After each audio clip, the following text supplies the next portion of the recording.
Madam ফুলি কেমন আছে? বুঝতে পেরেছেন কেমন আছে ম্যাডাম ফুলি? ইন ফিউচার আছে আছে আল্লাহ যদি আমাকে হায়াত দেয়, আমি যদি বেঁচে থাকি, আমার মায়ের জন্য সবাই দোয়া করবেন। আমি আমার মাকে নিয়ে আছি বর্তমান। ইন ফিউচার আমার ইচ্ছে আছে যে আমি ক্যামেরার পিছনে কাজ করবো, ওইটা ইচ্ছে আমার আছে। না, এটা আশা তো করিনি, এটা আশা করিনি, কারণ এটা আশা তো কেউ করে না। শোনেন, আমার ঘরের সৌন্দর্যটা সবসময় থাকবে এটাই তো চাইবো, তাই না? তো সেই ক্ষেত্রে ঘরে একটু কালার চেঞ্জ হতে পারে, কালারটাকে আবার চেঞ্জ করা যেতে পারে। তো সেই ক্ষেত্রে একটু ড্যামেজ হয়ে গেছে, ঠিক হয়ে যাবে, কালার করলে ঠিক হয়ে যাবে। আমার অবসর বলেন আর কাজ বলেন যাই বলেন, আমার এখন জান্নাত আমার মা। সো আমি মাকে নিয়ে আছি এখন। আমি আসছি ভোটটা শুধু দিতে, মানে আমার রেসপন্সিবিলিটি, আমার দায়িত্ব শিল্পী হিসেবে, এই জন্য আসছি। মাকে রেখে এসে এখন আমার বাসায় চলে যাবো অবভিয়াসলি।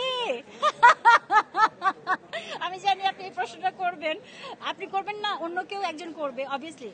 বিস্তারিত মিস মানে তো মিস, ইউনো। হ্যাঁ, সে আমার colleague obviously, why not. Madam ফুলি যখন আপনি পুরানো কথা আসলে কেউ শুনতে চায়? আচ্ছা, যাই হোক, পুরানো কথা যদি শুনতে চায়, ম্যাডাম ফুলি যখন আমি রিলিজ হয় তখন বাংলাদেশের 4টা পিক, মানে লাইক অনেক বিগ বাজেটের মুভি ছিল আমার ম্যাডাম ফুলির সাথে। তো তখন আমার কোনো টেন্স হয়নি, বিকজ আমি এসেছিলাম বাসা থেকে পালিয়ে, মানে আমি একজন নায়িকা হওয়ার জন্য, একজন অ্যাক্ট্রেস হওয়ার জন্য। তা আমার ফোকাস ছিল যে আমি যাই করি না কেন, আমার উপরওয়ালার উপর বিশ্বাস ছিল, আমার উপর কনফিডেন্স ছিল, আমি সেই হিসাবে কাজ করেছি। ম্যাডাম ফুলি যখন আমি দেখতে যাই Padma cinema hall, you know Padma, like এটা আবদুল্লাহ কি একটা ইসের হোটেলের পাশে মনে হয়, এটা আবুল হোটেলের পাশে। তো সেখানে আমি, আমার ভাই, আমার লাইক যারা ছিল আমার ফ্যামিলি, মুভি দেখতে গিয়ে টিকিট পাই না। ফার্স্ট ডে গেছি, সেকেন্ড ডে গেছি, থার্ড ডে গেছি। থার্ড ডে আমি দাঁড়িয়ে, বোরখা পরা ছিল।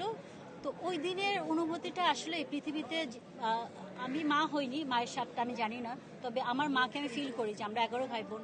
আমার মায়ের কাছে আমরা, মানে 11টা হলে কি হবে, সবাই একরকম ফিল করে। তো একটা সন্তানকে একটা মা যেরকম ফিল করে, তো আমি আমার মায়ের এক্সপ্রেশন দেখলে বুঝতে পারি।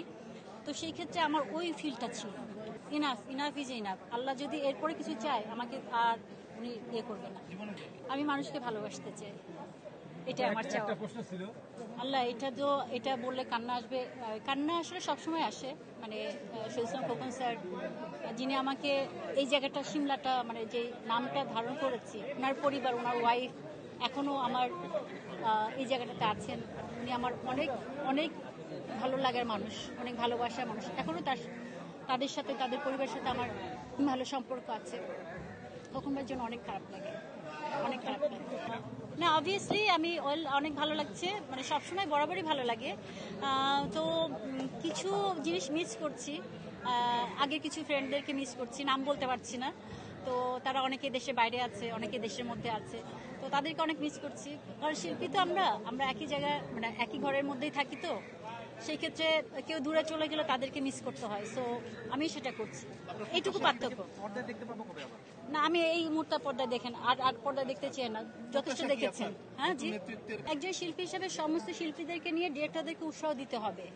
মেনলি আমাদেরকে মুভি করতে হবে, আমাদের এই চেহারা দেখায় লাভ নাই। মুভি যদি না করি, মানে এই চেহারা দেখায় কি লাভ আছে বলেন? কোনো লাভ নাই। সো আমাদেরকে মুভি করতে হবে, ডিরেক্টরদেরকে উৎসাহ দিতে হবে, ডিরেক্টরদের পাশাপাশি প্রডিউসারকে দিতে হবে। তারপর শিল্পীরা সুন্দর মতো করে পরিবেশন করতে হবে, যে আমরা সমস্ত শিল্পী মিলে সব ধরনের, যার যে ধরনের ক্যারেক্টার যায় তাকে সেভাবে ক্যারেক্টার দিয়ে তাদেরকে কাজ করানো উচিত, আমি মনে করি। না, ম্যাডাম ফুলি শোনেন, সবসময় একরকম থাকে না, পৃথিবীতে কোথাও নিয়ম নাই, একটা টাইম স্থির কোনো জায়গায় থাকে না। পৃথিবী দেখেন অনেক পরিবর্তনশীল। তো আমাদের বিস্তৃত পরিবর্তন হবে, এটা স্বাভাবিক, অস্বাভাবিক কিছু না। সেক্ষেত্রে আমি মনে করি যে যেটা আছে অবভিয়াসলি ভালো, খারাপ কি আছে বলেন? এর চেয়ে কত দুনিয়াতে কত গাজাবাসীরা দেখেন যুদ্ধের মধ্যে আছে, আমরা সেই অবস্থা থেকে তো ভালো আছি আলহামদুলিল্লাহ। তো সেই ক্ষেত্রে বলবো আমরা অনেক ভালো আছি। এখন সমস্ত শিল্পীদেরকে মিলে, ডিরেক্টর, প্রডিউসারদেরকে বলতে হবে আপনারা আসেন, সুন্দর মতো আমাদেরকে নিয়ে কাজ করেন, জুনিয়র সিনিয়র সবাইকে নিয়ে কাজ করেন, এটাই চাও আমার কাছে।